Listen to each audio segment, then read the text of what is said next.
rotating freely about its symmetry axis in free space, the radius of the sphere is increased, keeping its mass same.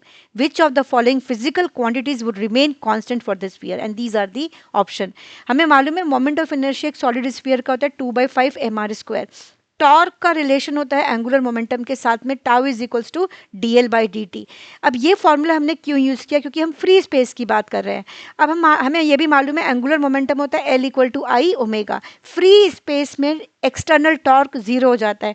अगर external torque zero हो गया इसका मतलब इस फॉर्मूले से dl/dt भी जीरो हो जाएगा। अगर किसी वैल्यू का डिफ्रेंसिएशन जीरो हो रहा है इसका मतलब वो फिजिकल क्वांटिटी हमारी कांस्टेंट हो रही है। अब हम इसको आई ओमेगा से रिलेट करते हैं। इसका मतलब आई ओमेगा हमारा क्या हो गया?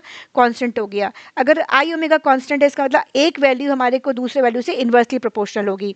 तो हमने बोला आर बढ़ रहा है, क्वेश्चन में दे रखा आर इंक्रीज करेगा। आर इंक्रीज करने से मोमेंट ऑफ इनर्शिया बढ़ेगा क्योंकि 2/5 mr² है। अगर आई बढ़ेगा इसका मतलब इस रिलेशन से ओमेगा डिक्रीज करेगा। तो फर्स्ट ऑप्शन हमारा गलत हो गया।